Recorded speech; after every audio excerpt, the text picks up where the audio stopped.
Let's make some spaghetti, y'all.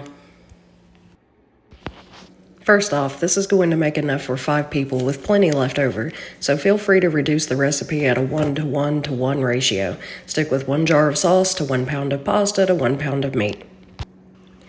You can use any meat you like. I've chosen to not spend a fortune and use a pound of ground pork mixed with 2 pounds of ground turkey. This combination didn't cook off a lot of grease, but if you use ground beef or something fattier, drain that off and toss the grease, or you can reserve it for another use. Next, after draining, if needed, add your favorite seasonings. Be generous with the seasoning, it's good, y'all. I've used garlic powder, onion powder, MSG, pepper, Worcestershire sauce, chicken bouillon, and a little mustard. Cook that into the meat for a couple of minutes, and then add 3 jars of your preferred pasta sauce. I got the Prego sauce for a bulk deal on Amazon for about $1 per jar. Look for those deals, folks. Let this heat through on medium heat, and then reduce to low and simmer while you cook your pasta. I had to break out Big Red for this one. I heated water to boiling and added 3 16-ounce boxes of spaghetti noodles. Add salt to that water until it's salty like the ocean, as they say, and if you like to add oil, try using some of the reserved grease from the meat if you had any. We don't waste in this house. Cook according to box instructions, or in my case for about 20 minutes, because I like pasta a little more done, and then drain the pasta like I did in these 2 colanders that I have to use because it overflows.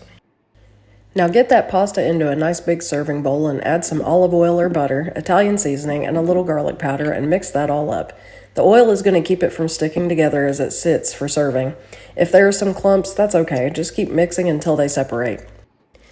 With this much spaghetti, I have to do this in batches so it mixes well. And I do this way because I like to serve spaghetti and sauce separately and mix the leftovers after dinner.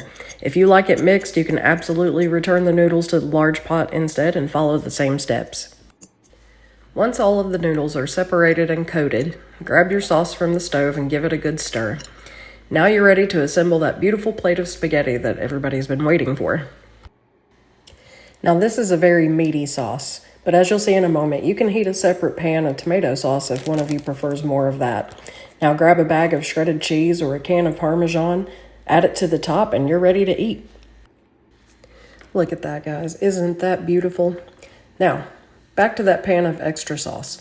If you like to store the leftovers separate, at least pour that extra sauce on the noodles so they don't dry out and reheat better.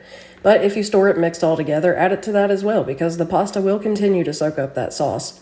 Adding the extra is also great for when you want to use the leftovers for baked spaghetti the next day, because it continues to soak it up during baking. Hope you guys give this a try and enjoy!